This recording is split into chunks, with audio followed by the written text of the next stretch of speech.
Καλώς ήρθατε στο Μουσείο Καπνού του Δήμου Καβάλας.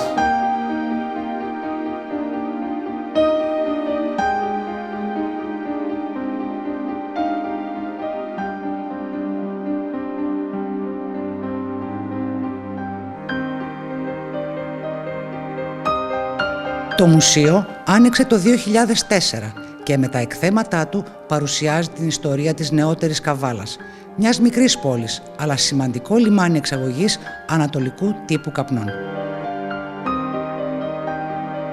Η περιοχή μας κατοικείται για πρώτη φορά τον 7ο αιώνα π.Χ. από Παριανούς απίκους κατοίκους του νησιού της Θάσου. Ο πρώτος οικισμός ονομάζεται Νεάπολη και είναι γνωστό λιμάνι του Βορειοαιγαίου.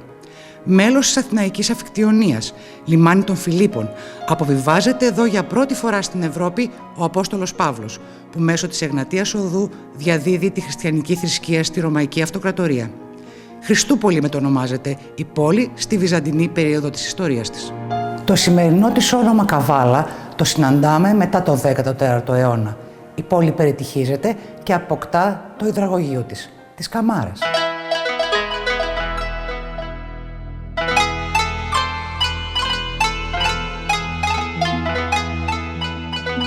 Ο καπνός έρχεται στην Ευρώπη το 15ο αιώνα και εξαπλώνεται σε ολόκληρη τη Μεσόγειο.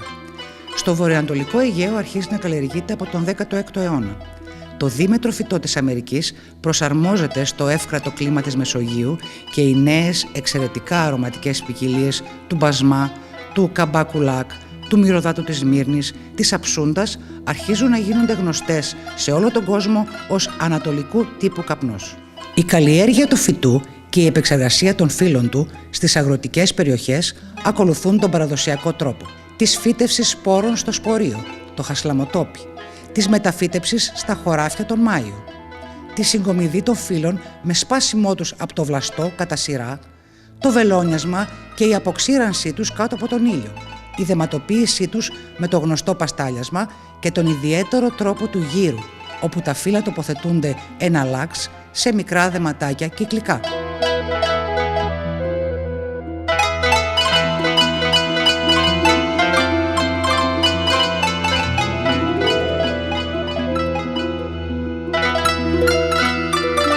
Ο ίδιος τρόπος συσκευασίας, το πασταλόδεμα, χρησιμοποιείται μέχρι τα μέσα της δεκαετίας του 1930 και στα καπνεργοστάσια, όπου μεταφέρει την παραγωγή αγορασμένη από τους καπνεμπόρους και τους μεσίτες.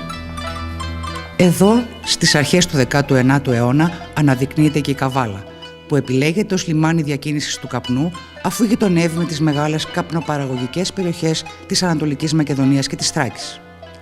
Η εμπορική επεξεργασία ακολουθεί την τεχνολογική πρόοδο και από την χειροποίητη συσκευασία σταδιακά μετατρέπεται σε μηχανοποίητη.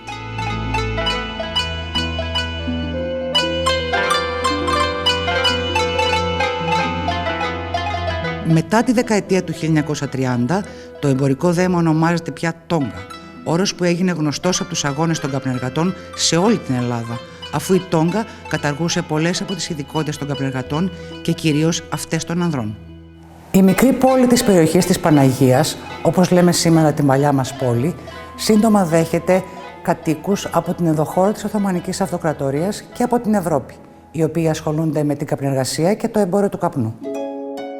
Η πόλη επεκτείνεται εκτός των τυχών και καπνεργοστάσια κτίζονται σε αρκετές συστάδες, σαν μικρά βιομηχανικά πάρκα, στο παραλιακό μέτωπο, γύρω από την σημερινή πλατεία Ελευθερίας, όπου υπάρχει χώρος να χτιστούν οι 160 καπναποθήκες που λειτουργούν πια στις αρχές του 20ου αιώνα.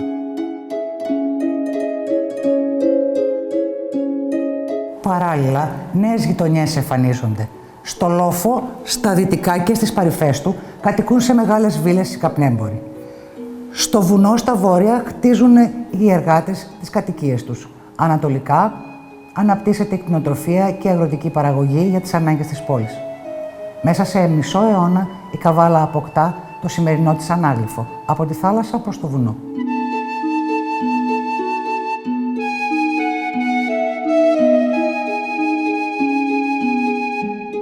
Μέχρι τις αρχές του 20ου αιώνα, η πόλη είναι πολυπολιτισμική. Μουσουλμάνοι, χριστιανοί, Έλληνες, Αρμένοι και Σλάβοι, Εβραίοι και αρκετές δεκάδες Ευρωπαίων. Οι θρησκευτικές κοινότητες φροντίζουν για την εκπαίδευση των παιδιών και πρικοδοτούν το κτίσιμο και τη λειτουργία σχολείων. Στο Αρεναγωγείο και στο Παρθεναγωγείο, που χτίστηκαν στα τέλη του 19ου αιώνα, λειτουργούν μέχρι και σήμερα δημοτικά σχολεία. Διατηρείται ακόμα το κτίριο του Εβραϊκού Σχολείου, αν και η μεγάλη εβραϊκή κοινότητα της Καβάλας χάθηκε στα στρατόπεδα συγκέντρωσης της Πολωνίας στο Δεύτερο Παγκόσμιο Πόλεμο. 13 προξενία ή προξενικά πρακτορεία ευρωπαϊκών κρατών λειτουργούν στην πόλη για τη διευκόλυνση των εμπορικών συναλλαγών που φέρνουν εξυγχρονιστικό αέρα στην κοινωνία και στην οικονομία.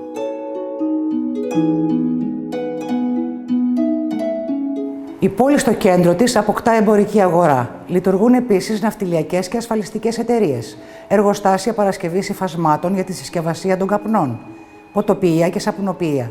Στην Καβάλα λειτουργούν επίσης και εργοστάσια παραγωγής τσιγάρων. Δεν καταγράφονται ιδιαίτερες συγκρούσεις μεταξύ των θρησκευτικών ομάδων.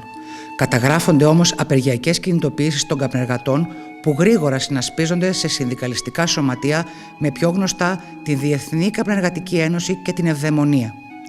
Οι μεγαλύτερες κινητοποιήσεις καταγράφονται στο Μεσοπόλεμο, όπου ενώ οι εξαγωγές του καπνού είναι ίσως από τις κυριότερες πηγές εσόδων του ελληνικού κράτους, η τεχνολογική πρόοδος και η εγκατάσταση των μηχανών μειώνει την απασχόληση των καπνεργατών.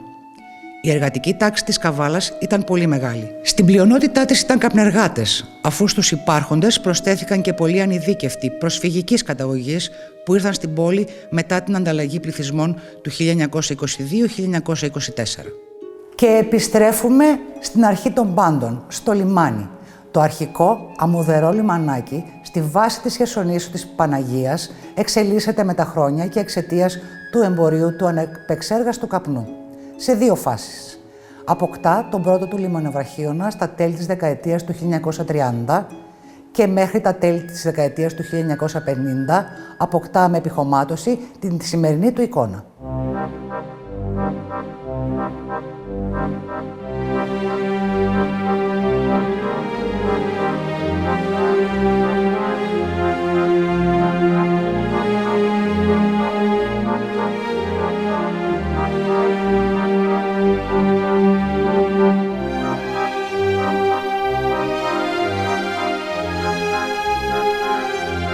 Ο ανεπεξέργαστος καπνός και κυρίως η ποικιλία του μπασμά που καλλιεργείται στην Ανατολική Μακεδονία και στη Θράκη ταξίδευε από το λιμάνι της Καβάλας σε όλο τον κόσμο.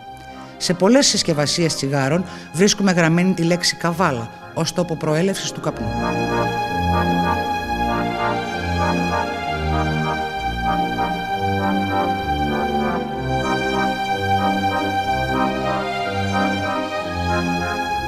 Η πόλη καταγράφηκε στη συλλογική μνήμη με δύο ονόματα.